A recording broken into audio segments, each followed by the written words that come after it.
Hello, kids on quarantine. I'm here to get you caught up on things we're doing in forensics class.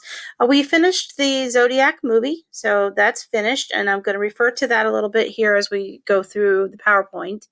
If you haven't finished watching the movie or you don't have it, and I know it's on Prime Video, but if you don't have access to it, I did find it on YouTube. It's not a great recording because I think it kind of looks like a recording of it, somebody playing it on their TV, but you can finish the video watching that if you want. And then you'll know more about what was going on. So after that, we started a PowerPoint on serial killers. So let's go ahead and take a look at the PowerPoint, and I will explain that to you, and then we'll talk about what happens next. So here's my PowerPoint. I'm going to start at the beginning. And first thing we did was we talked about, I'll just do it this way, the people on the front. So here we have Ted Bundy. That's the real Ted Bundy. And there are two good movies about him on Netflix. One of them is the Ted Bundy tapes, and that actually is a set of interview tapes that some journalists who were going to write a book about Ted Bundy before he was executed, they gave those tapes, and then there's some commentary on the tapes. Also, there was a fictional sort of Ted Bundy's life kind of movie with Zac Efron in it, and that's on Netflix, and I think it's called Extremely Vile and something like that. If you look that up, I'm sure you'll find it. And then the second one is Richard Ramirez, also known as the Night Stalker. And they just put a new series about him on Netflix called Night Stalker. I haven't watched it yet, but I'm sure it's good. And then the third guy, this is, I think that's Gary Ridgway. He was also known as the Green River Killer, and he killed prostitutes in Wyoming. So there's our three serial killers on the front.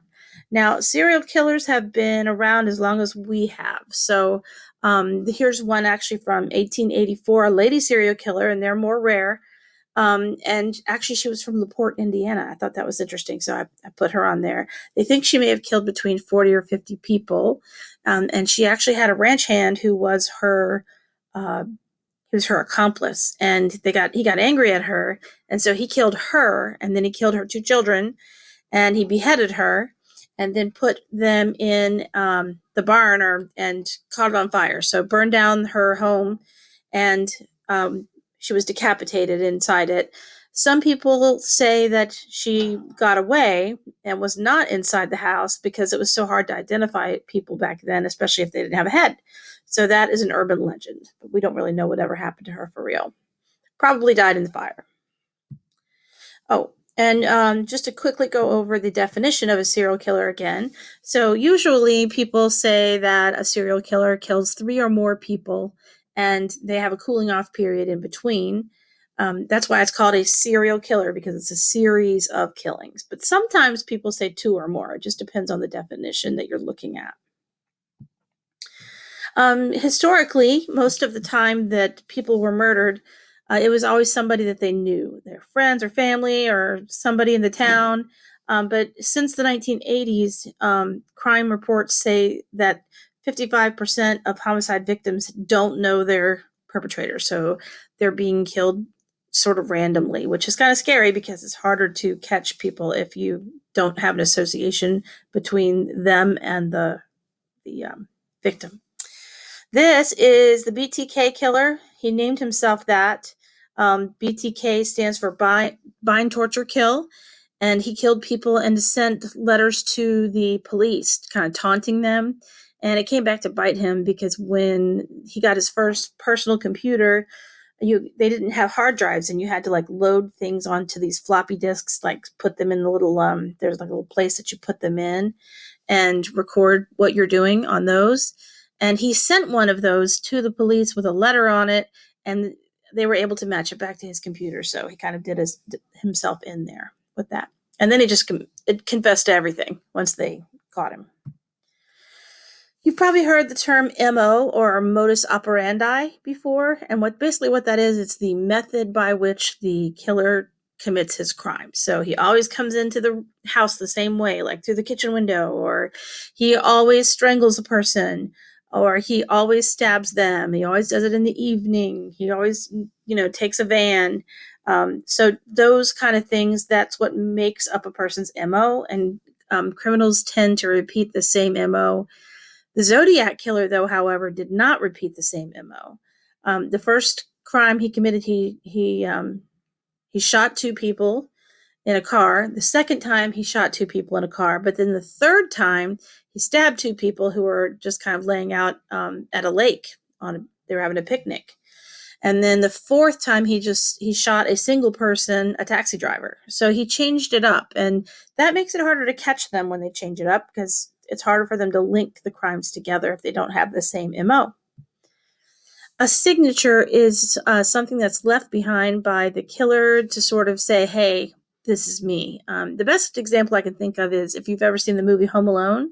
And do you remember the wet bandits, and they turned the water on in every house before they robbed them and then left it running? So that was their signature. Of course, it backfired because the police knew every house that they had hit. Some other examples of signatures for serial killers. For instance, John Wayne Gacy, his victim type was a signature. He always got adolescent boys. The Green River Killer always got prostitutes. So those are signatures. Or maybe even the way they pose the body, or they might take a trophy away, like a lock of their hair every time, something like that. Characteristics of serial killers are usually smart, good-looking, charming. They use those skills to lure people in, and that's how they can get their victims. So they kind of come across as, warm and friendly sometimes. They know right from wrong, but most of them have some type of mental illness or brain damage, and they're sociopaths. They're unable to feel empathy, enjoy the terror that they create. That's the part of the crime that they enjoy. So if you remember, when we first started the unit, we were talking about serial killers and how there's kind of a recipe to make a serial killer. So it's some type of brain injury or brain damage, mental illness, and the third is childhood trauma. So you mix all three of those together and you get Ted Bundy. So that is your typical serial killer. Now, not all serial killers are like that, though. Sometimes you have someone who's the opposite, and I'm going to show you here. I thought I had it pulled up. Apparently I don't, so I will pull it up for you now. I'm going to show you Larry Hall. Larry Dwayne Hall is our homegrown serial killer. He was born and raised in Wabash, and he killed people during the 90s and 80s, and he killed people in this area. So he got someone from Marion, he got someone from Wabash, he got a student from IWU, he got several from Southern Michigan, several from Indianapolis, and also from Western Ohio. I'm not aware of anybody in Huntington that he got, but it could possibly have been. I think that he has admitted to like 30 crimes, but they think he may have committed many, many more. And what he did was you can see that he's not really charming right there. And he wasn't even intelligent. He had brain damage from when he was born. He was second in a set of twins, and the mother had trouble with the delivery. And so he ended up with, he had a very low IQ, wasn't very smart. And the reason why he has the mutton chops like that beard there is because he was a Civil War reenactor. That's the only place where he could find friends, which is kind of sad. But what he did was he drove a van and he just grabbed people. He was an opportunist. He just looked for girls that were walking along the side of the road, and then he got them that way. Here's some of his victims here. Interestingly enough, the way he got caught is he tried to get two girls at once, and they got away. So they went to the police, and the police there were able to find the van, and he had things actually written inside the van that gave away what he was doing. He wasn't very smart, so he left notes for himself, like one said, "Find one now," clean up the blood, buy rope, notes like that, that he wrote to himself, and they found them when they looked in the van. So that is kind of sad.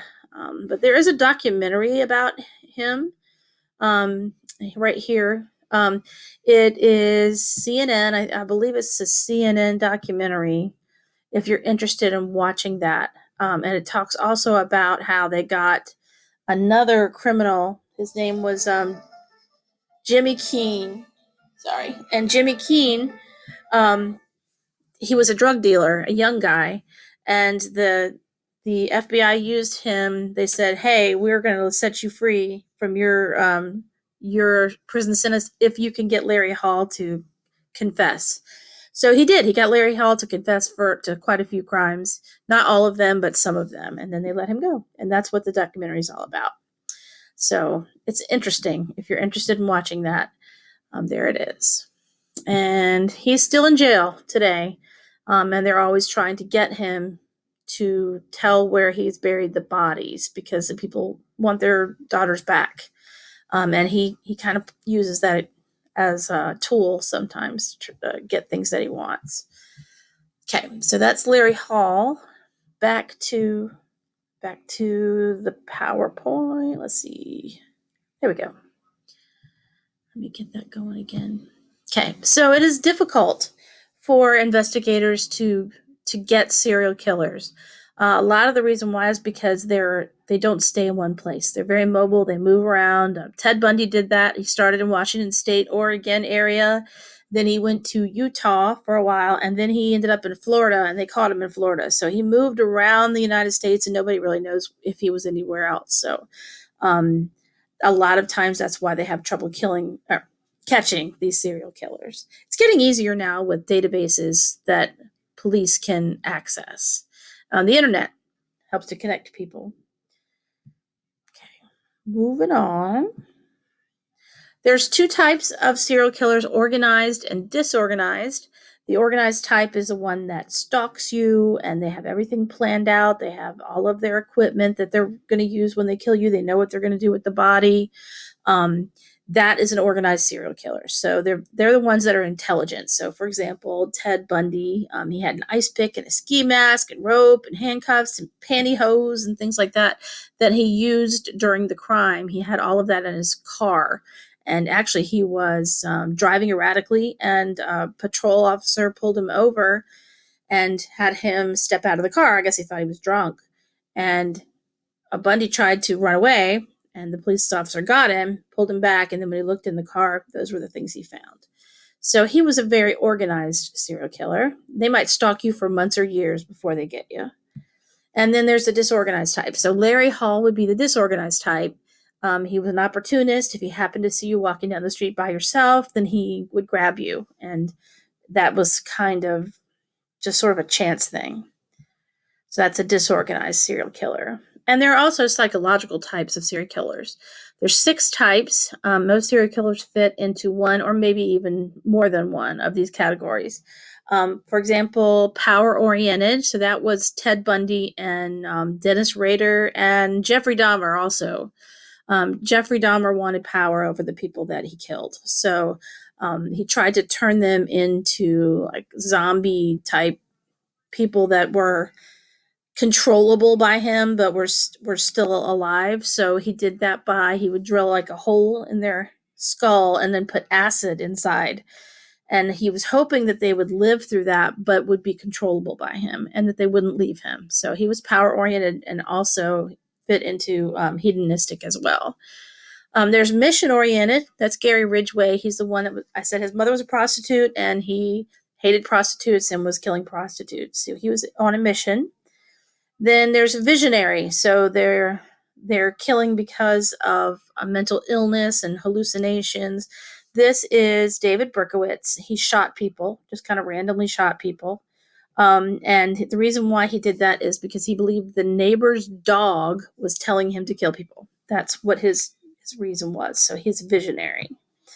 Then there's hedonistic. So that is a killer who gains sexual satisfaction from the killing. So Jeffrey Dahmer is a good example of that. And he was a cannibal and a necrophiliac also. So he fits into hedonistic. And then there's comfort. That's those who kill for financial gain. And I'm going to show you an example of that here in just a minute. And the last one are disciple killings.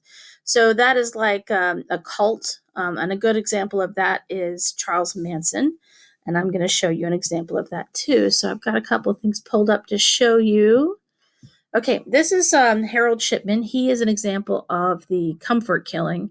He's from England, and he is known as Doctor Death. That's his nickname. And what he did was he he was a doctor for older ladies, and he would get these ladies, these widows, and they were older and they were, forgetful and maybe didn't think clearly. And here he comes in as a doctor. He's a hero, and he would get them to sign over money to him, like put him in their will and get money from them. Then he would kill him with morphine, and he would write natural causes as the cause of their death. And because he was a doctor, nobody questioned it. So they think he may have killed as many as 250 people until someone finally said, hey, something's not right here. Why is he getting money from all these people? So it seems like no one was really paying attention for a very long time. So he was a very prolific serial killer. So he did it for comfort. And I'm being visited by my kitty, Bill. Hey, Bill. There's Bill. He's coming to help you with your quarantine lessons. Bill. That's a good kitty. That's my Bill. And then over here on this side, this is my doggy. Come here, Bear. Say hi. There's my Bear. He is my another special helper. So my kitty and my doggy, they're very, very helpful when it comes to learning about serial killers. Okay. Thank you. Yes, thank you, boys. Okay, so I also wanted to show you the disciple killing. And here's an example of that. This is Charles Manson. And he was crazy. He passed away like 2 years ago, I think, is when he passed away. But he had people follow him. And like when I watch the video, I think, good heavens, why would anybody ever follow Charles Manson? He was crazy. But he did have a group of people that were kind of his disciples, and he called them the Charles Manson family. The Manson family is what he called them. And they were bad people, and they killed a lot of people in Hollywood. And they killed, in specifically, this lady named, her name was Sharon Tate. And it was particularly awful because she was about 8 months pregnant, and they were just terrible. Here's a picture of Sharon Tate right here. She was married to Roman Polanski, who was a famous director.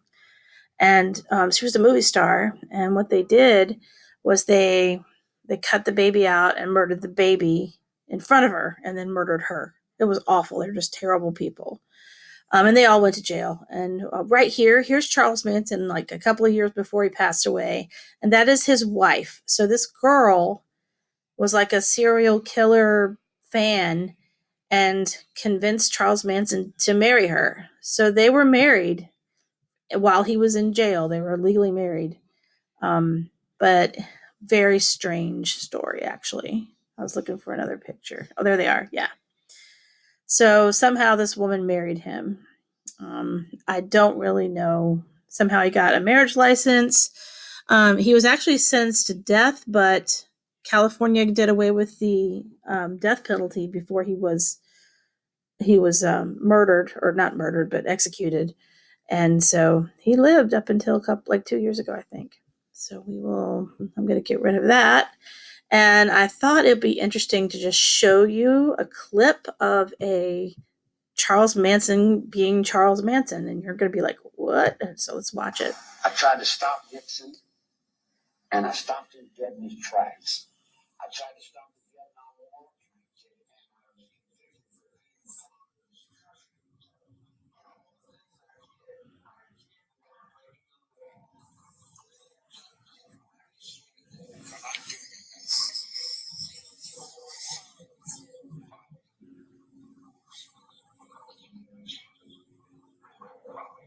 Mm.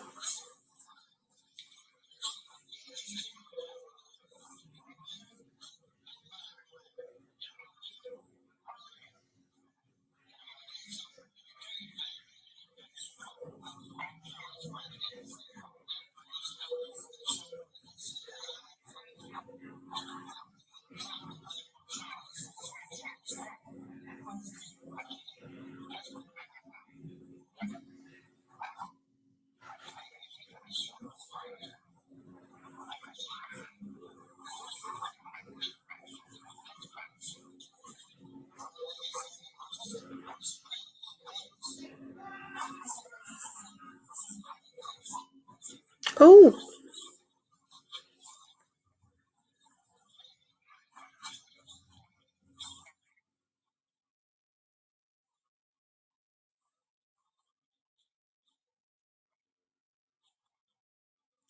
oh my goodness.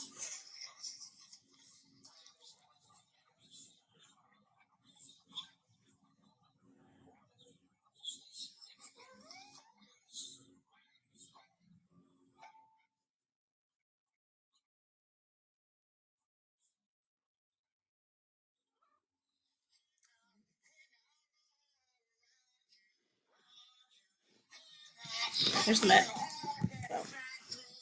Sorry.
Okay, well, there we go. So he is the leader, and the people that did the murdering for him were their disciples, or Charlie Manson's disciples. So that is another type of serial killer. So moving on. Whoops. There are warning signs that someone may grow up to be a serial killer. They've found that about 60% of people who became serial killers, they were bedwetters after the age of 12, fire starters, arsonists, and they mutilated or tortured small animals. So those are the three things. That's called the McDonald Triad. And the McDonald Triad is a kind of a warning sign that someone needs help, and they probably will come to no good unless they get help. So that's bedwetting, starting fires, killing animals. And the last thing I want to talk about is the importance of routine investigative work from police officers. So if you look at how these people were caught, Bundy was caught by the patrol officer. Oh, John Wayne Gacy, the way he was caught was he was seen in the pharmacy, and then later the pharmacy tech disappeared. So that was how he was caught. And then the son of Sam was caught. Whoops, I'm sorry. The son of Sam was caught when a cop was giving him a parking ticket and saw the machine gun protruding from a bag in the car. And that's how they caught David Berkowitz. So that's how they're going to catch these people, or routine investigative work that's very important. And that is everything I have to share with you about serial killers. So I'm going to stop sharing now. Thanks.